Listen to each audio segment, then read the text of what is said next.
आदरणीय दर्शकवृन्द नमस्कार। साप्ताहिक रूपमा हरेक मंगलबार बेलुकी 9 बजे एभरेस्ट टिभी को फेसबुक पेज, युट्युब च्यानल साथसाथै अन्य सोशल मिडिया ह्यान्डलबाट एकै साथ प्रसारण हुने कार्यक्रम द एभरेस्ट शो हेरेर बसिरहनुभएका सम्पूर्ण दर्शकवृन्दलाई म कार्यक्रम प्रस्तुता भव्य श्रेष्ठ हार्दिक स्वागत गर्न चाहन्छु। द एभरेस्ट शोमा सधैँ चाहिँ हामी आजको यस विशेष अङ्कमा पनि हामीले अस्ट्रेलियामा रहेर विभिन्न क्षेत्रमा कार्यरत नेपाली व्यक्तित्वहरूलाई निम्त्याउने गरेका छौं भने यस श्रृङ्खलामा पनि हामीले त्यस्ता एक विशेष व्यक्तित्वलाई हाम्रो स्टुडियोमा आमन्त्रण गरेका छौं जो 2006 सालमा अस्ट्रेलिया आउनु भएको थियो एक अन्तर्राष्ट्रिय विद्यार्थीको रूपमा र उहाँ अहिले एक रजिस्टर्ड ट्याक्स एजेन्ट साथसाथै प्रोफेसनल अकाउन्टेन्ट पनि हुनुहुन्छ। त्यो बाहेक उहाँ सामाजिक क्षेत्रमा निकै एक सक्रिय व्यक्तित्व पनि रहनु भएको छ। एक सामाजिक स्वयंसेवकको रूपमा म उहाँलाई परिचित गराउन रुचाउँछु। साथसाथै उहाँ इनोभेटिभ ग्रुपको एक्जिक्युटिभ डाइरेक्टर्स एन्ड चेयरम्यान पनि रहनु भएको छ। एक उद्यमी जो अस्ट्रेलियामा 2006 सालदेखि विभिन्न क्षेत्रमा अनुभव बटुल्दै र विशेषतः एकाउन्टिङ क्षेत्रमा एक प्रोफेसनल रूपमा उहाँ कार्यरत हुनुहुन्छ। उहाँसँग आज हामी उद्यमशीलता र व्यवसायको विषयमा नै रहेर चर्चा गर्नेछौँ। आउनुहोस् ढिला नगरी कार्यक्रममा स्वागत गरौँ डिला खरेलजीलाई। कार्यक्रममा स्वागत छ डिलाजी। धन्यवाद। नमस्कार। आरामै हुनुहुन्छ? सन्चै, सब ठिकठाक छ। यो हामी अहिले पनि एउटा पेन्डेमिकबाट गुज्रिरहेको अवस्था छ यो विषम परिस्थितिमा। पेन्डेमिक अघि र पेन्डेमिक पछिको तपाईको दिनचर्यामा के कस्तो फरकहरू, कस्ता उतार चढावहरू तपाईले एउटा समीक्षा गर्नुपर्दा कसरी समीक्षा गर्नुहुन्छ? एकदमै इन्ट्रेस्टिङ, एकदम राम्रो क्वेसन सोध्नुभयो। पेन्डेमिक अगाडि र पछाडि चाहिँ मेरो चाहिँ जीवनमा धेरै नै फरक आएको छ। व्यक्तिगत जीवनशैलीमा, काम गर्ने तौर तरिकामा, हैन। र पर्सनल्ली भन्नुपर्दा चाहिँ मैले यो पेन्डेमिक पछाडि घरभित्रै रहनुपर्ने भएको हुनाले काम पनि वर्क फ्रम होम धेरै नै भयो। त्यसलाई घरबाट काम गर्ने तौर तरिकाहरू पनि व्यवस्थापित भयो भने व्यक्तिगत चाहिँ भात खानाहरू पकाउने, भाँडा माझ्ने अनि फरक परिकारहरू पकाउनेमा चाहिँ मलाई त्यति धेरै इच्छा थिएन, जाँगर पनि चल्थेन मेरो। तर अहिले चाहिँ मलाई चाहिँ त्यो पाटो चाहिँ एकदमै इन्जोय गरेँ मैले। घरमा बस्नु पर्दाखेरि चाहिँ धेरै खानाहरू पकाउन जाने र अहिले एकदमै खुसी लाग्छ किचनको कामहरू यताउता गर्दाखेरि। र घरमा धेरै बस्नु पर्दाको अनि नेपाल हुँदा चाहिँ बुवा मम्मीहरूले, दिदीहरूले करेसाबारीहरूमा अब बालीहरू, तरकारी सबै फलाउने गर्नुहुन्थ्यो। यता आएपछि धेरै यो 12-15 वर्ष त्यो एब्सोल्युटली त्यो छुटेको थियो। यो पेन्डेमिकको बेलामा चाहिँ घर पछाडि बस्ने, साग, टमाटर, तरकारी उमार्नेदेखि घरमा खाना बनाउने त्यो पाटोमा चाहिँ मैले केही सिकेँ भनौँ न। त्यो कुरा ठ्याक्कै मिस भइसकेको रहेछ। अनि अरू इन जेनरल प्रोफेसनल लाइफ हेर्ने हो भने चाहिँ पेन्डेमिक अगाडि बहुत व्यस्तता थियो, भागदौड कामको सिलसिलामा, व्यवसायको सिलसिलामा एकदमै रफ्तारमा एउटा चाहिँ जिन्दगी अगाडि बढिरहेको थियो भने यो पेन्डेमिकले चाहिँ ठ्याक्कै ब्रेक लगाइदियो। घरबाट निस्किन नमिल्ने त्रास, यो never know what happen when, हैन, त्यस्तो खाले रोग भयो कोभिड-19 भने चाहिँ। अनि त्यो हुनाले व्यवसायहरूको व्यवस्थापन पनि डिजिटल्ली र अनलाइनमा गर्नु पर्यो ताकि केही कुराहरू सिक्न पनि पाइयो भनेदेखि व्यक्तिगत रूपमा चाहिँ मैले असाध्यै राम्रो समय व्यतीत गरेँ घर परिवारसँग। र यो भित्री कुराहरू पकाउनेदेखि अब तरकारीहरू फलाउने यो सम्म व्यावसायिक रूपमा पनि यो डिजिटल टेक्नोलोजीको बारेमा केही सिक्न पाइयो र दूरीमा बसेर घरमा बसेर पनि आवश्यक कामहरू चाहिँ गर्न सकिने स्थितिमा हामी गयौँ। अब कोभिड-19 को सरसर्ती भन्नुपर्दा यसको असर चाहिँ कहाली लाग्दो र सबैलाई घाटा नै छ। तर तथापि such is life, we have to move on, हैन। जिन्दगी अगाडि बढाउनै पर्ने भए हुनाले व्यवस्थापनका कुराहरू, घरभित्र बस्ने कुराहरू, घरभित्रका साना साना कुराहरू चाहिँ सिक्ने अवसर पनि मिल्यो। यसलाई त्यसरी लिइरहेको छु मैले चाहिँ। भनेपछि तपाईको व्यक्तिगत र पेशागत जीवनमा रोमाञ्चक साथसाथै सकारात्मक परिवर्तन यो पेन्डेमिकले ल्याएको छ मान्न सक्छौँ। यसलाई त्यसरी पनि लिँदा हुन्छ, तर ओभरअल यसको इम्प्याक्ट चाहिँ नै सुखद चाहिँ रहेन अघि, तर इन्डिभिजुअल्ली र व्यवस्था कि सिक्ने कुरामा यो सकारात्मक रह्यो आन्तरिक तवरबाट भनेदेखि पेन्डेमिकले त सबैलाई नै त्रास दिए, एउटा त्रास छरिदिएको छ र यो सम्पूर्ण रूपमा हरेक हिसाबले प्रोफेसनल बिजनेस इकोनोमीमा सबै घाटैको चाहिँ क्षेत्र हो। तथापि हामी अगाडि बढ्नुको, सकारात्मक रहनुको, पोजिटिभ हुनुको त हामी विकल्प छैन। This is how we need to move on.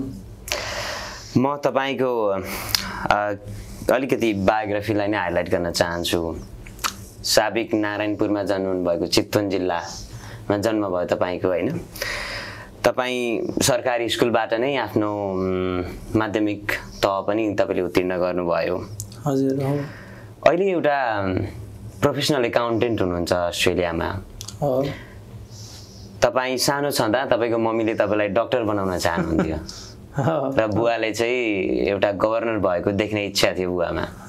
तपाईले कहिले सोच्नु भएको थियो म एउटा प्रोफेसनल अकाउन्टेन्ट बन्छु, रजिस्टर्ड ट्याक्स एजेन्ट बन्छु होला, यो क्षेत्रमा लाग्छु होला भनेर?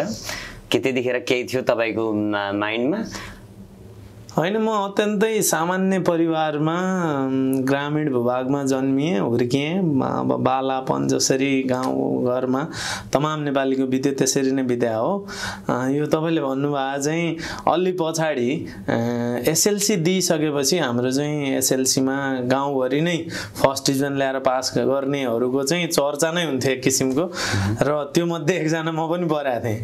अनि राम्रै पढ्ने विद्यार्थीको अब मेरो 1 कक्षादेखि 10 कक्षासम्मको पढाइ त्यति राम्रो होइन, तुलनात्मक रूपमा म सामान्य पास मात्रै हुन्थेँ र जिन्दगी बिति नै राखेको थियो। एसएलसी पछि चाहिँ त्यो फर्स्ट डिभिजनमा पास गर्ने 8-10 जना साथीहरूभित्र परेपछि चाहिँ अब त्यो गाउँमै होल इलाकामै हल्ला हुन्थ्यो। अनि थाहा भएपछि धेरैजनाले भन्दाखेरि चाहिँ मेरो आमाले चाहिँ छोरालाई डाक्टर बनाउने हो भने कता कता म सुन्थेँ। अनि मेरो बुवा चाहिँ नै पहिल्यैदेखि अलिअलि समाजसेवा र राजनीतिमा नि हुनुहुन्थ्यो। उहाँले सरकारी जागिरेको रूपमा यो ब्याङ्कतिर काम गरोस्, अनि नेपाल राष्ट्र ब्याङ्क भन्ने हुँदो रहेछ। मैले त्यो टर्मिनोलोजी नि बुझ्थिनँ त्यति बेला चाहिँ। उहाँहरूको त्यो इच्छा चाहिँ थियो, तर ठ्याक्कै त्यसलाई उहाँले भनेको डाक्टर चाहिँ मैले बुझाएको थिएँ। अब त्यो होला नहोला थाहा भएन। अनि एसएलसी पछि चाहिँ तर ठ्याक्कै त्यही ट्र्याकमा मलाई लाग्छ मेरो बुवा आमा नि धेरै पढे लेखेको हुनुहुन्थेन, उहाँहरूको इच्छा हो। तर मैले कता कताबाट म म्यानेजमेन्ट पढ्न पुगेँ +2। अनि त्यसपछि अगाडि बढियो। त्यो बुवा मुवाको ड्रिम पनि उहाँहरूले पनि त्यसमा स्ट्रिक्ट रहेर मलाई गाइड गराउनु भएन होला, र इजी अब जे आउँछ त्यो चल्दै जान्छ भन्ने नोटमा जाँदाखेरि यहाँसम्म आइसक्यो हो। र आजको स्थितिमा पनि मैले यही भएँ, मैले यो गरेँ भन्नेमा चाहिँ म सन्तुष्ट छैन। एउटा कुरा चाहिँ के हो भने जागिर चाहिँ म खान्न भन्नेमा चाहिँ म क्लियर थिएँ अस्ट्रेलिया आउँदादेखि नै। अस्ट्रेलियामा कुनै न कुनै किसिमको इन्टरप्राइज अथवा एउटा बिजनेस चाहिँ सेटअप गर्छु भन्ने चाहिँ मेरो क्लियर माइन्डसेट थियो। तर यहाँका दुःखद दिनहरू कटाउँदै जाँदा बिजनेस सेटअप गर्ने प्रोसेसमै छु अझ भन्नुपर्छ। तपाईँ अस्ट्रेलिया आउनुभन्दा अगाडिदेखि नै जागिर चाहिँ खान्न, केही आफूले नै सुरु गर्छु भन्ने एउटा माइन्डसेट तपाईले बनाउनु भएको हो। यसमा पनि मेरो एउटा डिटर्मिनेसन फ्याक्टर चाहिँ कहाँनिर हो भने मैले चाहिँ सीए पढ्न म पुगेको थिएँ +2 गरेर, सीए फाउन्डेसन भनौँ न। अनि त्यो मैले सक्सेस गर्न नसकिसकेपछि मलाई मेरो बुवाले, पिताजीले चाहिँ जागिर लगाइदिनु भएको थियो। सरकारी जागिर थियो त्यो भरतपुर नगरपालिकामा।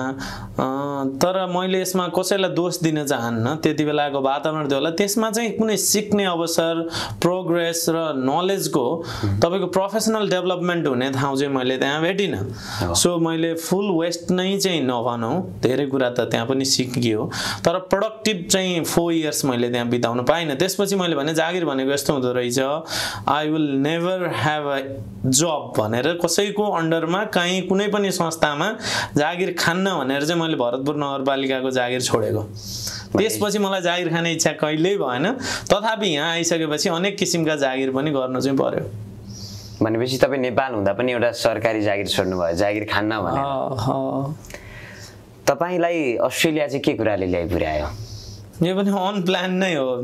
मेरो दिमागमा थिएन म अस्ट्रेलिया आउँछु भनेर। मेरो पछिल्लो समय चाहिँ सीए पढ्न नसकिसकेपछि चाहिँ म आफै क्यारियरको डिलेमामा थिएँ। मेरो पिताजी चाहिँ सरकारी जागिरमा अगाडि बढोस्, अब अधिकृत यो हाकिम भन्ने हुन्छ त्यहाँ, त्यो बनाउनु पर्छ भन्नेमा उहाँको क्लियर माइन्डसेट मैले देख्थेँ।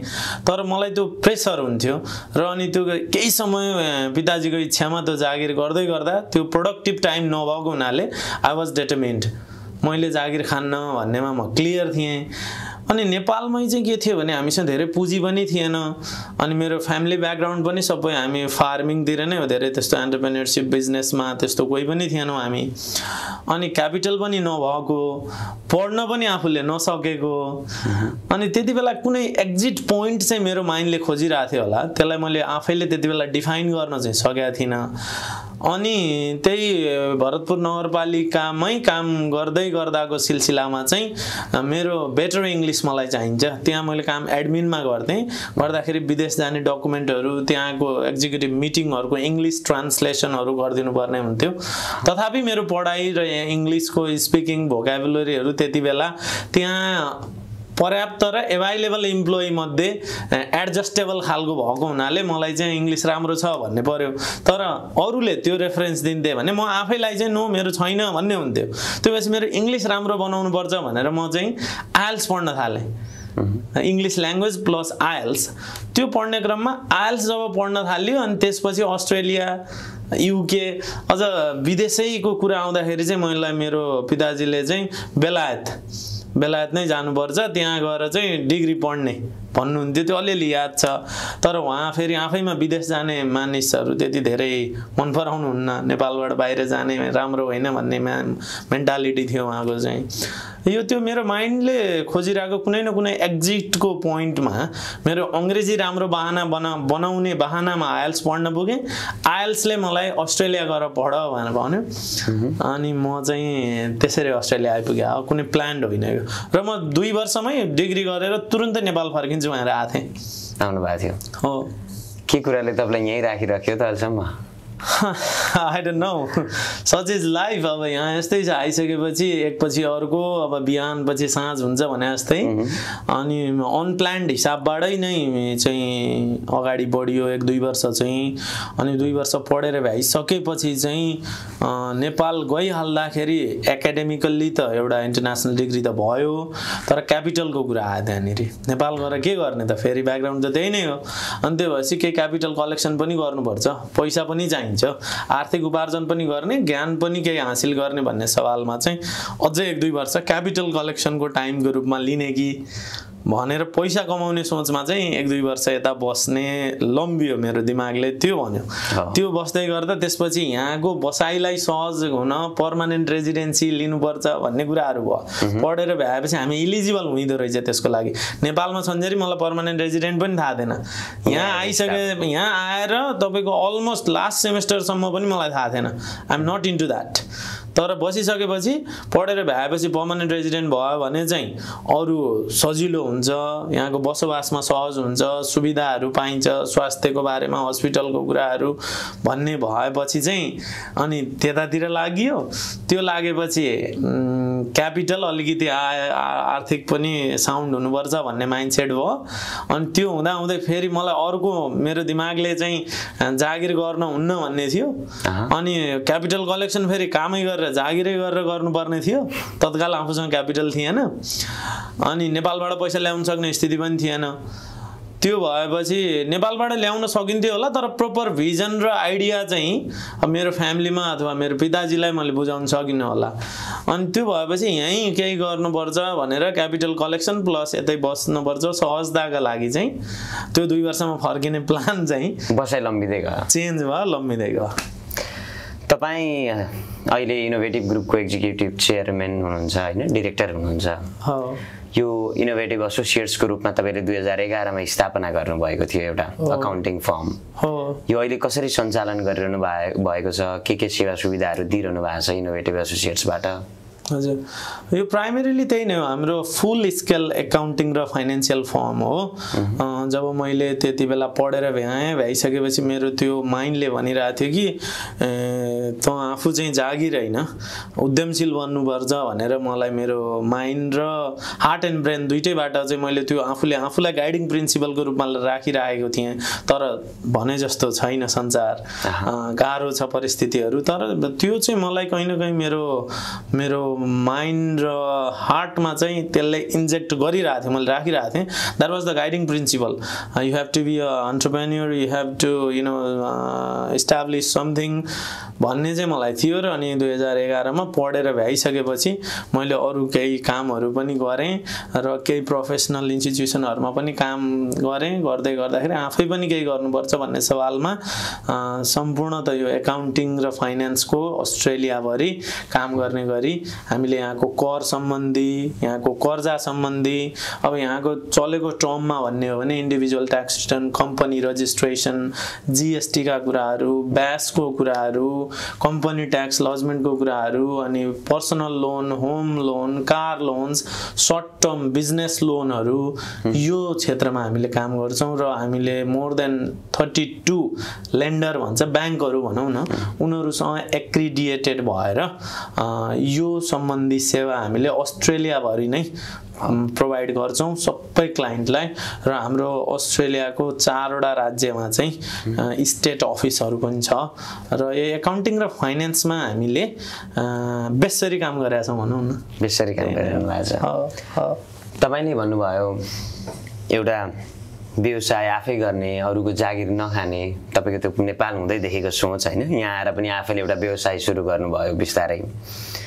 तपाईले अहिले धेरै नेपाली युवाहरू उद्यमशीलता बन्न चाहन्छन् तर ती उद्यमशीलता बन्ने युवाहरू पनि उद्यमशीलता र व्यवसाय बीचै धेरै जनाले भिन्नता छुट्याउन सकिरहेको अवस्था छैन अथवा अहिले पनि त्यो कन्टेक्स्ट छ तपाईको धारणाबाट उद्यमशीलता र व्यवसायमा फरक के छ इज अ टेक्निकल क्वेसन र अहिलेको युथहरुमा भन्नुभयो यो चाहिँ युथहरुमा मात्रै हैन धेरैमा यसको डिलेमा देखिन्छ र मानिसले स्टार्ट गर्नलाई जुन तपाईको आइस ब्रेकिङ पोइन्ट हुन्छ त्यो चाहिँ च्यालेन्ज त्यो रिस्क टेकिङ एक्टिभिटीज पनि हो बिजनेस भनेको चाहिँ given there are very positive and challenging risk हामीले रिस्क भन्दा बित्तिकै त्यो नेगेटिभ हो कि यसले डुबाउने हो कि भन्छ risk is very good thing that you have to take in your life त्यो रिस्क लिएर त्यसलाई पोजिटिभली इन्कर्पोरेट गर्नुलाई चाहिँ बिजनेस स्टार्ट भन्छ त्यसलाई त्यो चाहिँ बिजनेस भयो त्यो रिस्क लिन प्रिपेयर हुने स्टेजलाई चाहिँ एन्टरप्रेन्योरशिप भन्छ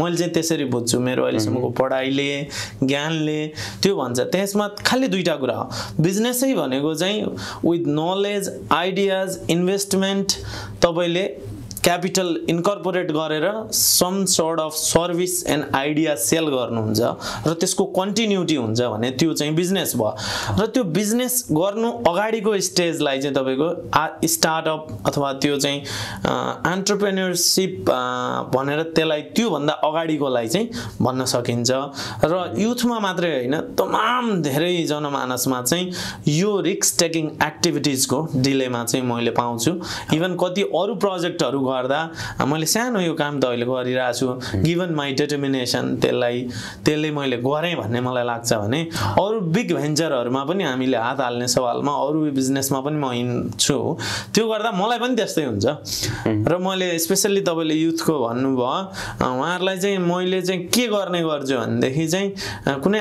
आइडिया आयो भने त्यो आइडियामा ब्रेनस्टर्म गर्ने तपाईले लेख्ने प्रोपरली लेख्ने प्लान गर्ने र त्यसको प्रोज के हो कन्स के हो त्यसलाई डिटेल एनालिसिस गरेर अनि त्यसलाई इन्कर्पोरेट गर्न त्यसका स्टेप्सहरु के हुन् वन बाइ वन होमवर्क गरेर गयो भने चाहिँ अनि त्यो रिस्क टेकिङ एक्टिभिटीजको जर्नी एब्सोल्युटली फ्रुटफुल हुन्छ पक्कै पनि तपाईले भन्नुभयो जस्तै तपाईलाई जुन लागेको थियो म चाहिँ जागिर खान्न आफै एउटा उद्यमी बन्छु व्यवसायी बन्छु आफै के गर्छु भन्ने हैन तपाईमा जुन एउटा त्यो रिस्क टेकिङ एउटा गट्स पनि आएको थियो अहिलेको समयमा भन्नुपर्दा पनि समकालीन समाजमा पनि धेरै जना प्रेफरेन्स के हुन्छ भने म अरूको अन्डरमा काम गर्ने भन्दा पनि म आफै एउटा बिजनेस आफै एउटा एन्टरप्रेन्योर बनेर चाहिँ म केही गर्छु भन्छन् र ती युवा अथवा ती व्यक्तिहरू जो बिजनेसलाई प्रायोरिटी दिन्छन्, जबलाई होइन।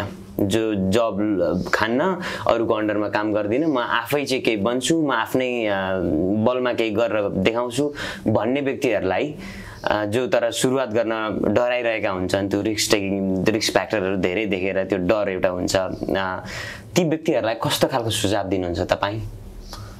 त्यसमा त मेरो एउटा मात्रै धारणा हुन्छ, होमवर्क एन्ड होमवर्क। तपाईलाई चाहिँ चाहे त्यो यसको डिलेमा भनेको युथबाट सुरु हुँदै जान्छ र पछि पनि धेरै म्याच्योर्ड प्रोफेसनमा लागेर काम गरेर अलमोस्ट सेमी रिटायरमेन्ट हुने बेलामा पनि मान्छेहरू बिजनेसमा जम्प गरिराख्नुहुन्छ। There is always a good time. कहिले पनि यो टाइममा गर्छु भन्ने छैन। Always when you want to start some venture, go for it. Then only my advice is have homework. त्यसको लागि चाहिने के हो त? तपाईले अकाउन्टिङ फर्म खोल्न you have to have a knowledge on accounting, taxations and laws, right? त्यस्तै त्यो कुरा मैले ग्यादर गर्न मलाई 2006 देखि 11 सम्म लाग्यो। तर I was very clean in my plan at 2006। आइसकेपछि मैले पढ्नुपर्छ, मैले ज्ञान हासिल गर्नुपर्छ, ममा नलेज चाहिन्छ, अलिकति एक्सपिरियन्स पनि चाहिन्छ। तत्पश्चात मैले त्यो सर्भिस प्रोभाइड गर्न सक्छु, त्यो आइडिया सेल गर्न सक्छु, अथवा त्यो बिजनेसको प्रोडक्ट के हो त्यो सेल गर्न सक्छु भन्नेमा होमवर्क गर्नु पर्यो। होमवर्क गर्दाखेरि चाहिँ त्यो होमवर्क पछाडि चाहिँ एसोसिएटेड फ्याक्टरहरू हुन्छ। तपाईले absolutely you need to remain very very honest within yourself first. तपाईँ आफूभित्र आफूले आफूलाई इमान्दार प्रयास गर्नुपर्छ सबभन्दा पहिलो कुरो। अनि तपाईँ अनेस्टी बिजनेसको एउटा fundamental, you need to remain integrated, honest हुनु पर्यो, इन्टिग्रिटी हुनु पर्यो र मोरल भ्याल्युज पनि। तपाईले गर्दै गरेको कामको बिजनेस त सबै खाले हुन्छन् हैन, तर कुन बिजनेस हो, के हो, त्यसको भ्यालु प्रपोजिसन के हुन्छ हैन? तपाईले एउटा शप खोलेर पाउरोटी नै बेच्ने हो भने पनि हैन, त्यसले कोलाई कुन ठाउँमा कसरी कस्तो खाले चाहिने, बर्गर शप हो कि तपाईको केक शप हो कि हैन, त्यसका इन्ग्रेडिएन्ट्स के हुन्, ती सबै कुरा बुझेर र त्यसमा तपाईले त्यो पाउरोटी कसरी बन्छ भन्ने बुझ्नु पर्यो नि, केक कसरी बन्छ भन्ने बुझ्नु पर्यो नि। त्यो सम्बन्धी नलेज राखेर गर्नुभयो भने चाहिँ तपाईको होमवर्कहरू अलिकति पुगेको देखिन्छ। गिभन फेरि होमवर्क सबै गर्दा गर्दै पनि every day is changing, every days are new, so there are every time new technologies, right? त्यो कुरालाई चाहिँ समय अनुसार बदल्दै पनि लानुपर्छ। फेरि तपाईले अहिले आज 2021 मा हामी छौं, आजकै टेक्नोलोजीमा मैले गरिरहेको मेरो प्रोफेसनल अकाउन्टिङ एन्ड फाइनान्सले 2025 मा काम गर्न नसक्छ। 2006 मै क्लासिकल अकाउन्टिङमा थियौँ हामी हेर्यो भने एकदमै क्लासिकल थियो। तपाईको चाहिँ नि बुक किपिङहरु, रेकर्ड किपिङहरु सबै ढड्डामा राख्ने, कागज रिकन्सिलाइल गर्ने त्यस्तो थियो। भनेदेखि अहिले एभ्रिथिङ इज डिजिटलाइज, राइट? अनि अहिले you don't have to see face to face. अहिले डिजिटल सिग्नेचरले, अनलाइन अथोरिटिजहरुले भिडियो क्यामबाटै पनि धेरै कुराहरू गर्न सकिने चेन्जेसहरु आयो। फन्डामेन्टली मेरो एडभाइस चाहिँ just we need to follow few principles and then you have to have a solid homework with honesty and integrity. Okay, then you can do the business. This is what I think. तपाई पनि त्यही फेजबाट गुजरेर आउनु भएको एक व्यक्ति हुनुहुन्छ, एउटा उद्यमी हुनुहुन्छ हैन? तपाईले सुरुवाती दिनमा भोग्नुभएका ती चुनौतीहरुलाई एकचोटी सम्झनुस् न। कस्ता चुनौती, कस्ता समस्याहरू आइपुगे आफैले एउटा बिजनेस थाल्छु भन्दा? किनभने पक्कै पनि अरूकोमा गएर जागिर गर्न जति सहज छैन आफैले एउटा बिजनेस खोल्नको लागि हैन? के समस्याहरू आउँदा रहेछन्, कस्ता चुनौतीहरू आउँदा रहेछन् र त्यसलाई चाहिँ कसरी ट्याकल गर्नुभयो तपाईले त्यो समयमा? एक्ज्याक्टली, यो एकदमै राम्रो क्वेसन हो। यसमा धेरै कुराहरू इन्भल्भ हुन सक्छ कि चुनौतीहरू, च्यालेन्जेसहरू, प्रब्लम्सहरू, हर्डल्सहरू त आइ नै हाल्छन् केही गर्ने हो भनेदेखि, र धेरै नै आउँदो रहेछ। तपाईको सबभन्दा पहिला त क्यापिटल जेनेरेट तपाईले कसरी गर्ने त्यो बिजनेस गर्नलाई, हगि ऋण लिने रिस्क लिनु चाहिँ ठुलो चुनौती हुन्थ्यो हामीसँग हैन? अनि त्यो चुनौतीलाई पार गर्न अब क्रेडिट कार्ड लिने हो कि आफूले केही 6 महिना राम्रोसँग फुल टाइम काम गरेर क्यापिटल कलेक्ट गरेर लगाउने हो कि कस्तो नेचरको बिजनेस गर्दै हुनुहुन्छ? क्यापिटलको कुरा थियो, नलेजको कुरा थियो तपाईसँग। तपाई पढ्दै गर्दा, डिग्री लिँदै गर्दा पनि त्यो गर्न खोजिरहेको काममा तपाईको चाहिँ इन प्रिन्सिपल नलेज भए पनि प्र्याक्टिकल नलेज नहुन सक्छ। मास्टर्स अफ अकाउन्टिङ गर्दैमा एकाउन्टेन्ट भइदैन नहुन सकिन्छ मास्टर्स गरेकोले राम्रो एकाउन्टेन्ट हुन पनि सक्छ तर इन प्रिन्सिपल पढ्दैमा प्र्याक्टिसिङ एकाउन्टेन्ट नहुन चाहिँ सक्थ्यो त्यो च्यालेन्जेस भयो क्यापिटलको च्यालेन्ज नलेजको च्यालेन्ज फेरि अनि तपाईँको इन्भाइरोमेन्ट पनि सराउन्डिङ्समा तपाईँको नेटवर्क कस्तो छ साथीभाइ कस्ता छन् घर परिवार कस्तो छ ती कुराहरू पनि हुन्छ अनि तपाईँको चाहिँ पियरहरू कस्ता छन् छेउछाउका तपाईँका कम्पिटिटर भनौँ न पोजिटिभ हो त्यो कुराहरूले चाहिँ फेरि यो वेस्टर्न सोसाइटीमा चाहिँ त्यति धेरै एक अर्काको चाहिँ खिलाफमा लाग्ने अथवा हाम्रो नेपालीमै भन्ने हो भने धेरै त एकदमै राम्रो छ हाम्रो समाज अघि तर केही त नेगेटिभिटी जहाँ पनि हुन्छ हामीसँग पनि होला त्यो धेरै कम हुनुपर्ने अथवा हुँदै नभएको धेरै राम्रो तर तपाईँले भनेको चुनौतीमा चाहिँ मैले जोड्नै पर्ने हुन्छ खुट्टा तान्ने प्रविधि भन्छ नि अथवा दुःख दिने प्रवृत्ति कोही स्मुथ वेमा हिँडिरहेछ भने केही गर्नु नसकिने यसलाई कहाँनिर लगेर दुःख दिने होला भन्ने खाले कुराहरू त्यो ह्युमन फेनोमेना पनि तपाईको सराउन्डिङ्सले त्यो इन्भाइरोमेन्टले चाहिँ कहीँ न कहीँ that was another major challenges हेर्नुहोस् है ओके क्यापिटल भयो नलेज भयो you are running a business like तपाईँ केक सप चलाउनुहोस् बर्गर सप चलाउनुहोस् एउटा चाहिँ स्टोर कुनै रिटेल स्टोर चलाउनुहोस् अथवा प्रोफेसनल ल फर्म चलाउनुहोस् एकाउन्टिङ फर्म चलाउनुहोस् तपाईँको अरू कुनै प्र्याक्टिस चलाउनुहोस् नलेज एन्ड क्यापिटल र त्यो ल त्यहाँको टेरिटोरीको कुन ठाउँमा कसरी कानुनको परिधिभित्र रहेर तपाईँले त्यो इन्टरप्राइज रन गर्दै हुनुहुन्छ त्यो भेन्चर गरिराख्नु भएको छ त्यो एकातिर भयो भने त्यो इन्भाइरोमेन्टमा ह्युमन फेनोमेनाजहरू तपाईँको एसोसिएट्सहरूले दिने च्यालेन्जेस पनि त्यत्तिकै हुन्छन् अब मैले तपाईँलाई ट्याक्कै भन्नुभन्दा पनि मैले त्यो एक्जाम्पलरी र सिनारियो जोडेँ यी च्यालेन्जेसहरू आउँछन् मलाई पनि आए परे मेरो कम उमेर थियो त्यति बेला म युवा अवस्थामा थिएँ अथवा कुनै कहिलेकाहीँ एक्साइटमेन्टले त्यसलाई मैले जित्न खोजेँ होला त्यो प्रतिउत्पादक भयो होला होइन कहिलेकाहीँ त्यो राम्रै पनि भयो होला मैले यो गर्छु म गर्न सक्छु भन्ने ममा जोस जाँगरले काम गरे होला भनेदेखि कहिले चाहिँ होइन मैले गरेको चिजमा तैँले किन विरोध गर्ने भन्ने खाले आन्सरहरू हुँदाखेरि प्रतिउत्पादक पनि भयो होला त्यो सबै खाले हुन्छ र यसलाई चाहिँ सबभन्दा रिफ्लेक्सन तपाईको होल डेको एक्टिभिटिज इभिनिङमा अथवा भोलिपल्ट बिहान रिफ्लेक्ट गरेर हिजोको कमजोरीहरू के हो यसलाई भोलि कसरी बेटर गराउने हिजोभन्दा म सबभन्दा पहिला आफू बेटर पर्सन कसरी हुने र मेरो बिजनेसलाई हिजोभन्दा भोलि हिजोभन्दा आजभन्दा भोलि कसरी बेटर स्केल गरेर लिएर जाने त्यो सर्भिसमा होस् लमा होस् इन्भाइरोमेन्टमा होस् त्यहाँको पर्टिकुलर गभर्नमेन्ट एजेन्सिजहरूलाई डिल गर्ने कुराहरूमा होस् र एट द इन्ड कस्टमरलाई दिने सर्भिसमा होस् हिजोभन्दा आज राम्रो आजभन्दा भोलि राम्रो त्यो विदिन युर सेल्फ तपाईँ भित्रै आफै हिजोभन्दा आज बेटर आजभन्दा भोलि बेटर हुने एटिच्युड राख्नु पर्यो पोजिटिभिटी राख्नु पर्यो र तपाईँले नै त्यो एउटा इन्ट्रिन्जिक भ्यालु भएको त्यो बिजनेस एन्टिटीलाई whatever it is cake shop होस् तपाईँको चाहिँ ग्रोसरी स्टोर होस् रिटेल स्टोर होस् ल फर्म होस् एकाउन्टिङ फर्म होस् अरू कुनै प्र्याक्टिस होस् त्यसरी त्यो इन्डिभिजुअल जुन रिफ्लेक्ट गरेर हिजोभन्दा आजभन्दा भोलि बेटर हुने पोलिसीमा जानुभयो भने अनि बिजनेसले चाहिँ कन्टिन्युटी हुने इस्टाब्लिस हुने र तपाईको फ्लोरिस भएर जाने देखेको छु मैले given I am a business advisor as well I deal many small businesses setting it up हैन सानो सानो बिजनेसहरू कसरी गर्ने कुन सेक्टरको त्यसमा चाहिँ हामी बिजनेस एडभाइजर पनि भए हुनाले त्यसरी जाँदा चाहिँ ती ड्यु डिलिजेन्स र होमवर्कहरू गरेर जाँदाखेरि सबै त सफल हुने होइन केही कुराहरू चाहिँ तपाईको चाहिँ अनलकीली चाहँदै पनि नहुनेहरू नि हुन्छ तर 99% भनौं रिफ्लेक्सन गर्ने होमवर्क गर्ने त्यसको ड्यु डिलिजेन्स पुराउने र इन्भाइरोमेन्ट स्टडी गरेर हिँड्ने गर्यो भनेदेखि चाहिँ मोस्टली एकदमै अबभ 95% नै सक्सेस रेट चाहिँ छ भनेपछि तपाईले भन्नुभयो जस्तै यी जुन समस्याहरू एउटा इन्भाइरोमेन्टको कारणले होस् अथवा एउटा क्यापिटलको कुरा हैन त्यहाँको एउटा लको कुरा यी कुराहरू एउटा हडल्स भयो भने त्यसपछि ट्याकल गर्ने विषय पनि तपाईँ ह्युमन फेनोमेना मैले भने नि तपाईको सराउन्डिङ्स कस्तो छ त्यसले पनि ठूलो प्रभाव पक्कै पनि पारिहाल्नु हो एब्सोल्युटली तपाईलाई अहिले एकचोटि सम्झिदा आफ्नो ती सुरुवाती दिनहरू मैले के त्यतिखेर गल्ती ती कामहरू चाहिँ नगरे भए अझ राम्रो हुन्थ्यो अझ मैले यी कार्यहरू गर्दा अझ सहज हुन्थ्यो अझ बुमिङ भएर जान्थ्यो होला मेरो बिजनेस जस्तो लाग्छ no it's all about learning. मैले अघि नै पनि सङ्केत गरिसकेका थिएँ, अलिकति उमेरमा जोस जाँगर हुन्छ, ऊर्जा हुन्छ अघि, त्योलाई चाहिँ पोजिटिभली इन्कर्पोरेट गर्नु पर्यो बिजनेसमा। म चाहिँ आइएम डुइङ, अहिले रिफ्लेक्ट गर्दा नि म त्यो मानेमा एकदमै खुसी छु। मलाई त्यो जोस, त्यो ऊर्जा सायद भगवानले अथवा थर्ड एउटा अनसिन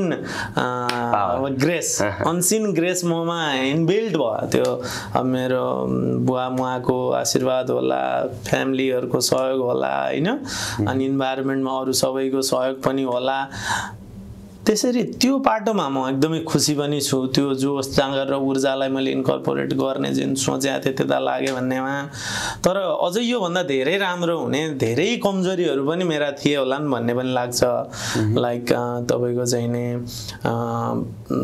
त्यो ह्युमनसँग अन्नेसेसरी आफ्नो एरियाभन्दा बाहिर गएर मैले डिल गरेँ कि सबै तपाईँका कस्टमर हुँदैनन्, सबै तपाईँको स्टेक होल्डर्सहरू हुँदैनन् होइन।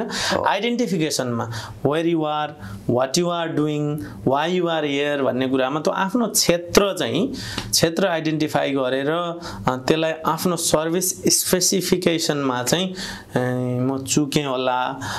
तपाईँको क्यापिटल पनि भनेको जस्तो क्यापिटल भएन, एक्सपेन्सनमा प्रब्लम भयो, गिभन अब त्यति वेल्दी ब्याकग्राउन्ड नभएर होला होइन। क्यापिटलको प्रब्लम, नलेज वाइज पनि सिक्ने कुरा हो होइन। यहाँ यो लाइफ गाह्रै थियो, स्ट्रगलको फेजमा थियो, नलेज पनि कमी भयो होला। मैले अघि नै भनेको बिजनेसको फन्डामेन्टल्सहरू चाहिँ सबै मैले प्र्याक्टिस गर्ने प्रयास गरेँ। ती सबै कुराको केही न केही कमजोरी चाहिँ ममा र मेरो बिजनेसमा भएको मैले एकदमै रिफ्लेक्ट गर्छु। र मैले अघि नै भने जस्तो हिजोभन्दा आजभन्दा भोलि बेटर गर्ने चाहिँ अहिले पनि म त्यो यात्रामा छु। र त्यति बेलाका कमजोरीहरू, तिनै फन्डामेन्टल्सहरू, ती सबै चाहिँ पढियो, बुझियो र त्यसलाई प्र्याक्टिस गर्ने प्रयास गरियो। र ती सबै कुराहरूमा, ती सबै सवालहरूमा चाहिँ 100% म भइनँ अथवा मेरो बिजनेसलाई 100% गराउन मैले सकिनँ। केही कुराहरू कमी भए ताकि हामीलाई भने जस्तो रिजल्ट आउन सकेन होला। समस्याहरू भए, एकदमै गाह्रा समस्याहरू पनि भए र तिनीहरूलाई चाहिँ फेस गर्दै अगाडि जानुको हामीसँग विकल्प थिएन। फेस गर्दै पोजिटिभ नोटमा अगाडि बढ्दै गयौँ र अहिले पनि त्यही नै हो गइरहनु भएको छ। सो अलिकति अब एउटा मात्रै प्रश्न, अलिकति फरक पाटोको प्रश्न तपाईँलाई म जो चाहिँ जबसँगै रिलेटेड प्रश्न सोध्दैछु। जो चाहिँ जब गर्न नचाहनुहुने व्यक्ति, एउटा आफै व्यवसाय हुनुहुन्छ, तपाईँले एमपिए गर्नुभयो अस्ट्रेलियामा र अहिले आफूले जे पढ्नु भएको थियो त्यही क्षेत्रलाई नै तपाईँले आफ्नो प्रोफेसनली त्यही प्र्याक्टिस पनि गरिरहनु भएको छ होइन। अस्ट्रेलियामा एउटा ठुलो समस्या भनेको डिग्री रिलेटेड जब हो, विशेष गरी अन्तर्राष्ट्रिय विद्यार्थी, अझ भनौँ नेपाली अन्तर्राष्ट्रिय विद्यार्थीहरूको लागि। यहाँनिर मास्टर आइटीमै सके पनि तपाईँले भन्नुभयो जस्तै मास्टर अफ एकाउन्टिङ पढ्दैमा एकाउन्टेन्ट हुने होइन, पढिसकेपछि पनि त्यहाँ धेरै कुराहरू हुन्छन्। सो तपाईँले एउटा सर्फेस रूपमा हेर्दा, सतह रूपमा भन्नुपर्दाखेरि चाहिँ डिग्री रिलेटेड जब पाउनको लागि चाहिँ के कुराहरू अन्तर्राष्ट्रिय विद्यार्थीहरूले के कसरी आफूलाई तयार गर्नुपर्छ जस्तो लाग्छ तपाईँलाई, जुनसुकै डिग्रीमा होस्? हो होइन, यो पनि एकदमै महत्त्वपूर्ण प्रश्न तपाईँले राख्नुभयो। मलाई चाहिँ just don't focus into degree भन्छु म चाहिँ एकदम इनिसियली नै। You need to have a knowledge, तपाईँले पढ्नुपर्छ। म मेरै उदाहरण दिन चाहन्छु। जस्तो मैले मास्टर्स गरेँ, मेरो master of commerce in professional accounting, मेरो मास्टर अफ बिजनेस एडमिनिस्ट्रेसन मैले रिसेन्टली गरेँ, एमबिएहरूको फेरि अघि। तर त्यसले आफूलाई साउन्ड बनाउँदै लाने, नलेज एड अन गर्दै लाने कुरा राम्रो हो। तर मैले मेरो बिजनेस इस्टाब्लिस र फ्लोरिस गरेको चाहिँ डिप्लोमा अफ फाइनेन्सियल सर्भिसेस पढेर मोर्गेज ब्रोकिङबाट हो। Given I had 2 masters already, हेर्नुहोस् है। तर मलाई चाहिँ बढी मेरो बिजनेसको वेट र मैले प्रोभाइड गर्ने सर्भिस भनेको फाइनेन्सियल एडभाइजरी हो र क्रेडिट एडभाइज हो, जो personal loan, car loan, home loan हामीले गर्छौँ।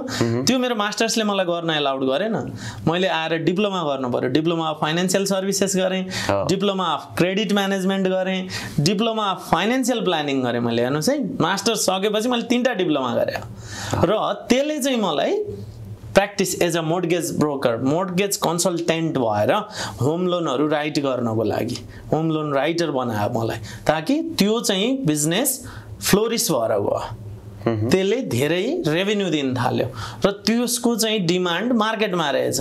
त्यसको लागि आवश्यक सेवा लिने क्लाइन्टहरू हामीकोमा धेरै आउन थाल्नुभयो भनेपछि हेर्नुहोस् है पढ्नु राम्रो हो गो फर डिग्री र डिग्रीले मात्रै जागिर दिन्छ भन्ने सोच चाहिँ नपाल्नु होला डिग्रीजहरू लिनुपर्छ पढ्नुपर्छ मास्टर्स गरेको एकदमै राम्रो एबोभ मास्टर्स तपाईँ पिएचडी नै गरेको राम्रो रिसर्चहरू गरेको राम्रो एकाडेमिक सेक्टरमा तपाईँ जति एकाडेमिसियन भयो जति तपाईँले आफ्नो टाइम नलेज गेन गर्नको लागि इन्भेस्ट गर्नुहुन्छ त्यो एब्सोल्युटली राम्रो म पनि त्यही गर्ने प्रयासमा छु हैन त्यो गर्नुपर्छ तर just always don't focus on degrees research and then study and study and study just focus who you want to be what you want to do हैन मैले एक्जाम्पल मलाई कस्तो रिलेट गर्न पनि मजा आयो अहिले मास्टर्स गरेर मात्रै हुँदैन डिप्लोमाले काम दिँदो रहेछ नि त त्यो भए हुनाले तपाईँ आफू क्लियर हुने आफ्नो गोललाई चाहिँ क्लियरली राख्ने र त्यो गोल एचिभ गर्न के गर्न पर्ने हो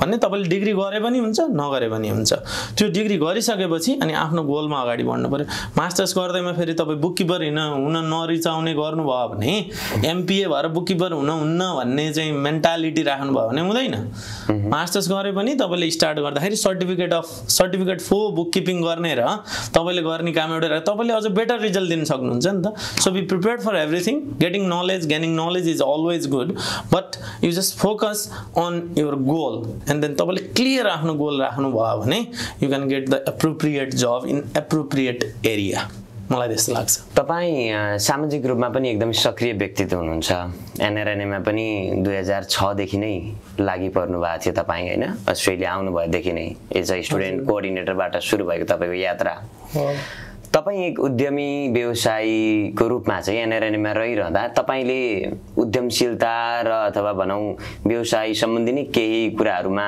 त्यसलाई अझ जोड दिने त्यो विषयमा केही तपाईले कुनै सम्मेलनहरु केही कार्यक्रमहरु त्यो आयोजना गर्नु भएको छ त्यो हामीले गर्यौं एनआरएनए पनि यो सोशल अर्गनाइजेसन हो मैले यसलाई अर्गनाइजेसन भन्दा पनि यो इट्स अ सोशल एन्टरप्राइज हगी नेपाल सरकारले व्यवस्था गरिदिएको प्रवासमा बस्ने 2 वर्ष भन्दा बढी विद्यार्थी बाहेक अन्य भिसामा बस्ने सम्पूर्ण प्रवासीलाई समेट्ने यो एउटा साझा संगठन हो हगी हामी त्यहाँ चाहिँ एज अ भोलिन्टियर कहिले कुनै पोजिसनमा कहिले नहुँदा पनि एनआरएनले सो डिफरेन्ट डाइनामिक्समा रहनु भएका नेपालीहरुको सुख दुःखमा साथ दिनुपर्छ भन्ने हाम्रो क्लियर भिजन हो अर्गनाइजेसनको राइट र त्यो हुँदाखेरि चाहिँ एनआरएनले खाली विद्यार्थी दुःख पर्दा जान्छ जानुपर्छ गर्नुपर्छ गर्ने नै हो गरिराखेको पनि छ एकदम त्यसको लागि तपाई हामी सबै एनआरएनलाई धन्यवाद पनि दिन्छौं दिनुपर्छ कृतज्ञ पनि छौं कति आफै गरिराखेका छौं हैन तर अरु फ्रेटर्निटी पनि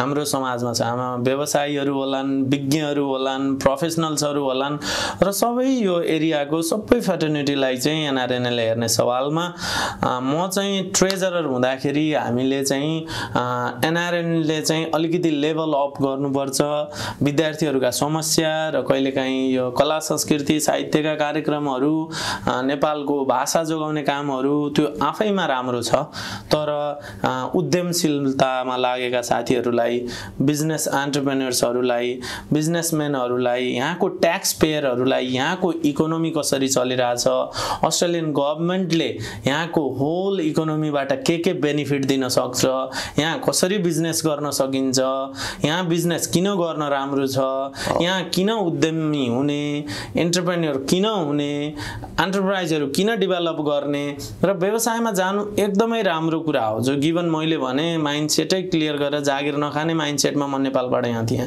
त्यस्तै धेरै साथीहरु आफै केही गर्न खोज्ने साथीहरु म भेट्छु हगी र त्यो तबकालाई अस्ट्रेलियन गभर्नमेन्टले यहाँको इकोनोमीले के दिन्छ त के गर्न सकिन्छ र यो एभेन्यूको जानकारी दिनुपर्छ र नेपाली एन्टरप्रेन्योर्सहरुलाई अर्गनाइजेसनली हेल्प गर्नुपर्छ भन्ने सवालमा हामीले नेशनल एन्टरप्रेन्योर कन्फरेन्स भनेर मेरै कोअर्डिनेसनमा चाहिँ हामीले 2 पटक गर्यौं सिडनीमा अहिले पनि हामी गर्ने प्लानमा थियौं तर अहिले पेन्डेमिक भा हुनाले हामीले गरेनौं अब डिजिटल भर्सनमा अहिलेको साथीहरुले गर्नुहुन्छ कि त्यो मलाई चाहिँ अहिलेसम्म जानकारी छैन तर यो यहाँको इकोनोमीले यहाँ आएर बसेका नेपालीहरूलाई दिने सेवा सुविधा र बिजनेसमा लाग्नको लागि एभिन्युजहरू के छन्, के फाइदा छ, के चुनौती छ, किन यो क्षेत्र राम्रो हो भनेर जानकारी दिनुपर्छ एनआरएनले भनेर प्रोफेसनल्ली नै हामीले त्यो काम गरिरहेका थियौँ र यो कन्टिन्यू गर्नुपर्छ भन्ने मान्यतामा हो म चाहिँ।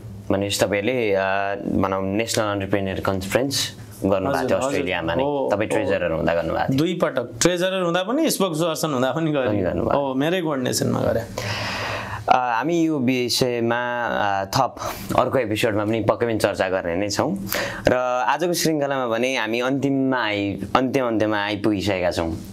जाँदा जाँदै केही भन्न चाहनुहुन्छ दर्शकवृन्दहरूलाई? समय दिएर सबैले सुनिदिनु भएकोमा धेरै धेरै धन्यवाद। एभरेस्ट टक सोका तपाईँ मार्फत तपाईँको टिमलाई पनि धेरै धेरै धन्यवाद।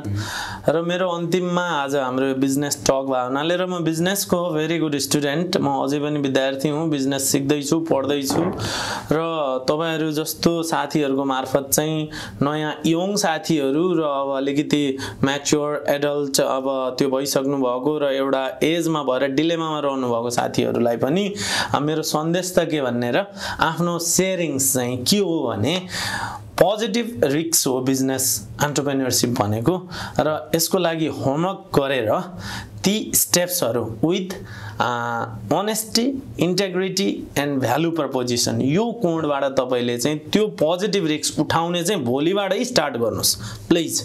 तपाईँ कुरेर नबस्नुहोस्। There is always a beautiful day, always a right time, there is no given such right time. So when you want to start few homework, मैले होमवर्क भने with due diligence is a positive risk taking activities र त्यो जर्नीमा जाँदाखेरि त्यो risk taking journey हो, तर त्यसको लागि थोरै होमवर्क गरेर किक अफ चाहिँ गरिहाल्नुहोस्। भोलिबाटै कोही तपाईँ डिलेमामा हुनुहुन्छ भने गिभन अरू एडभाइस लिने त्यो मैले होमवर्कभित्र पर्छ त्यो कुराहरू।